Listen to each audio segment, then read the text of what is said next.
Hey, good morning. It's a beautiful day here today. Just did my first errand for the day, and now I'm doing my second and my third errand for the day. So it's a beautiful weather, cool breeze around the 70s. It's supposed to be a nice weather, not too hot, not too cold, so just perfect for me. So I want to talk to you folks about something that again comes up nearly every day or every week now, and it's something that is really a subject matter that I'm very, what call it, proactive on for over 2 decades. Bullying, cyberbullying, smashing, whatever the kids call it now, whatever it is, what people call it now. Why am I talking about it?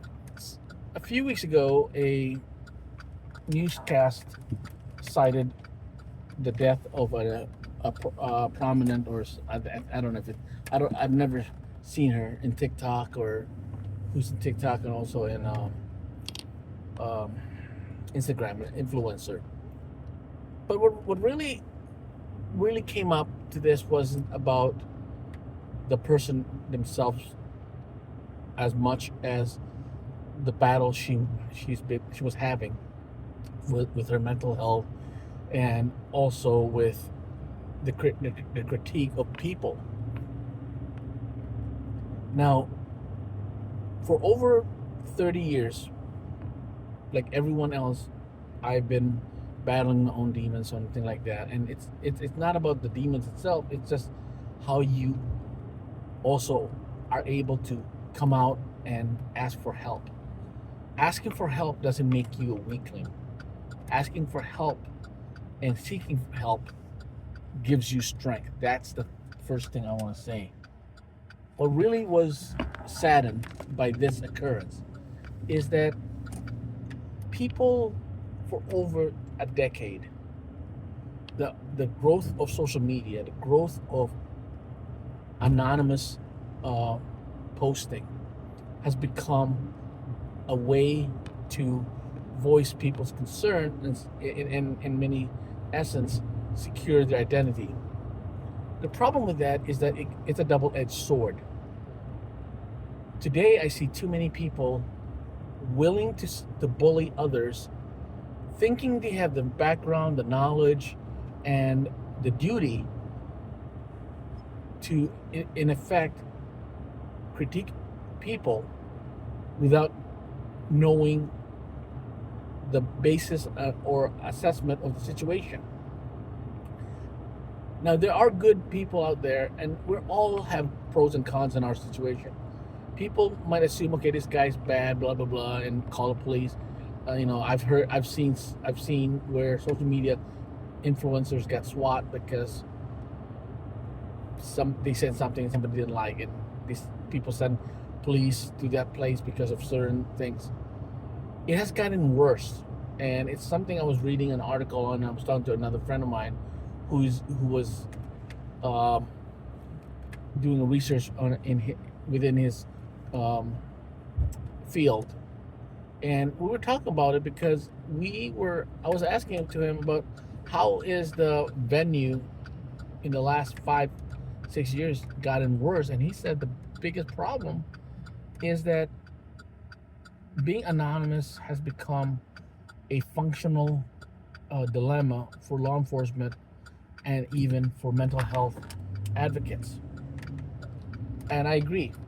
Being an advocate, I see that often, that people don't know how to handle the brutal critique of people. And sometimes the critique is baseless. And I see that a lot in many of my research and many of my um, questioning with people. So why am I going after this point? Well, after the passing of this woman, report came out, and I was reading the report. This is not fake report. These are report by law enforcement, report by nonprofit groups, and it was the the audacity of people really came out. I mean, I've never heard of this woman, and the turmoil she got into it has really made her question herself. She already has she already had some issues in her life that, like everybody else, is part of being human.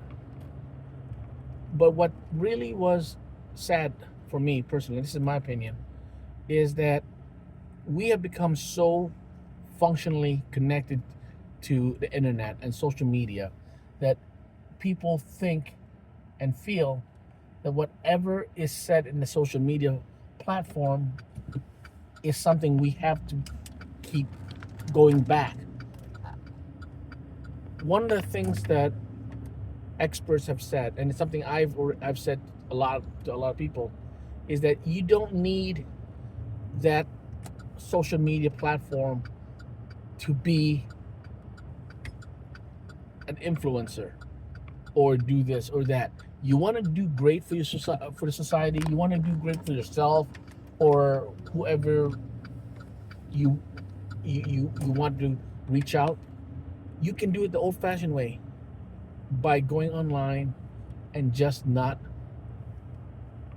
posting positive energy without feeling that you are obligated to follow whatever posture people want you to do. The issue has become so problematic because people are wondering, what path should I do? What path should I follow? The simple fact, folks, is that when bullying in any kind of functionality comes up, experts have said, go away. Don't go back. People don't need to post every day. People don't need aggravation every day. And one of the things that I've done for how many years is I don't take my phone and literally don't follow what I have in my phone. I love to post, but I'm not looking for hits. Today's kids, today's young adults, they need validation. And often the validation is online. Cyberbullying, something I am very passionate about for years. Bullies at all. I've never been bullied. I've been semi-bullied. Let's just say it that way. But I've never taken that with any grain of salt, because bullies has their own problems. I don't know the dynamic or dilemma why that person became a bully. Sometimes I know, because as an advocate, I've learned how to assess the situation and help the person if I can. But with cyberbullying and kids, young adults, when you don't have the mental capacity and the experience and the knowledge and the emotional security, these things blows up. That's why many experts have said, for parents and even adults, older adults and young adults, when this thing comes to that level where it is a constant, it's somebody said it nagging. I don't call it nagging. I don't feel it's nagging, but it's just the constant pressure is there where you have to prove your worth to people you don't even know. You need to shut off that platform. If you can't, guess what? I'm not an expert, but I've seen it before. I've seen the signature. I've seen the criteria. You become addicted. There's a couple influencer that said something that really was honest, and it really made them and their people who watch them wake up. One person said, I had to walk away for I forgot how long it was, because the person's mental capacity, mental health was overextended. They became so stressed because what people says and things like that, and it really rocked their life. And I see that every day. I'm posting this because it's getting to the point that adults, young kids, and even older adults don't see the problem. The problem is you might be you might be addicted. You might be addicted for that value, that criteria, that whatever we call it. But people want to be seen because they have some kind of need. That's a real issue. But to return to the passing of this woman, the husband had to post the passing of this lady. But what really was sad is that people was bashing her, and people were defending their action because she did this. Again, I don't know who she is. I didn't know what she did, and I didn't know what kind of verbiage they were using.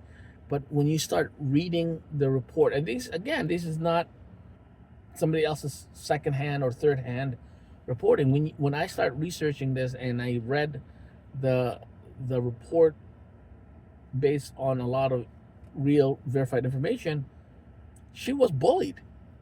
But at the same time, there was already signs that this has gone above and beyond uh,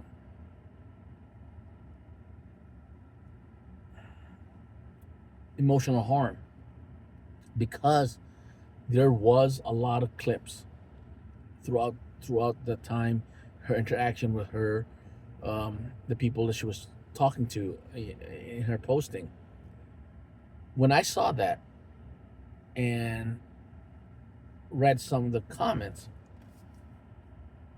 again, based on my experience, based on my knowledge, based on my training and everything like that, she was being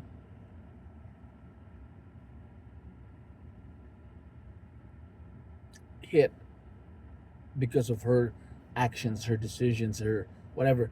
That should have given her a wake up call and say, you know what, I need to get out of here. This is becoming a true issue. This is becoming a mental health, emotional issue. I should just stop, freeze, pause, whatever. And that is something a lot of influencers and a lot of people online are unable to do, because they think this little thing will go away. Let me return to what I said earlier.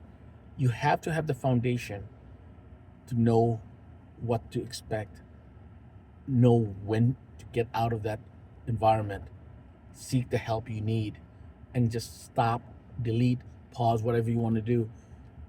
Those product of social media is going to be there. When you're ready to go, you'll go back if you want to. If you don't want to, delete it. But parents, adults, friends, families, if you notice that that person that you love and care has all this verbiage being thrown at that individual, stand up, give some help to that person, and make that person understand this is not emotionally good. This is not ethically good. This is not good overall. A lot of parents, a lot of adults, a lot of family, a lot of friends are not willing to stand up and say, hey, we have to stop. You have to stop, because this is bad for your health. This is bad for your life. I have seen in the last 10 years, like I said, the growth of social media influence. People are willing to be killed, willing to get hurt because somebody is abusive, somebody is taking drugs. These kind of situation should become a signal. Like I said, there are people out there who can handle the emotional and psychological and even some of the physical aspect of social media um, situation, and some can't. But it's the job of us as family members, friends, people who love these individuals, if they're part of your family or circle of friends, to get the help they need. In the end, the passing of this lady and the statement of her husband really was a strong catalyst, I hope, for people to say, hey, this is a real issue. This is a real situation that is happening more and more. This is not just a one-time deal or a two-time deal. It's something that's happening in real life. And the people that's influencing and using words thinking that it's not going to do any harm, or they think, he or she deserves it, you're not an expert. Believe me, I see so many people posting and they're not experts in my field. What my knowledge is, I have backgrounds to understand the conceptual and the distinctive aspect of what people are doing. But I'm not going to stand there and say, hey, I'm a doctor. No, I'm not. But I have been in that situation before, where as an advocate and counseling, we have done this situation. So I know that the aspect and the catalyst of people's path starts with people not knowing where to stop, when to stop, and get the help they need. So the message for me is that if you are a social media influencer, or you're in social media, you're you're in Twitch, you're in this, and I've seen so many posting where people are being abused, being harassed, again, you don't want to. I feel bad for a lot of people, and I feel so sad when people are swatted and other things threatened. I've seen people being threatened in social media. You guys have to make a decision.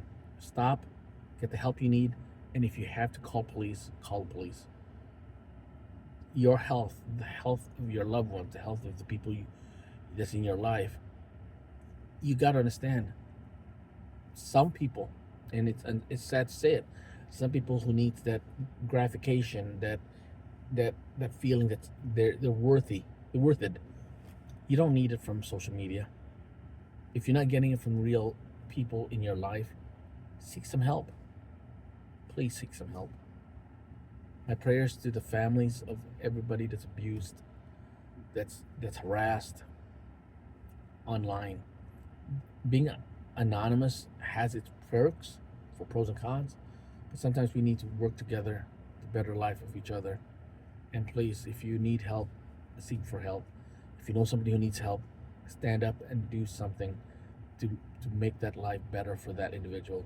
Sometimes a friend, a family member doesn't need to track that person. They just need compassion, a person to listen to, a person to be there for. So please, if you know somebody who needs help and you think the person is addicted to the social media interaction and they need help, seek help for that person or seek help for yourself. So for now, take care, stay safe, and of course, enjoy what life brings you, because you don't have a second chance sometimes. Take care.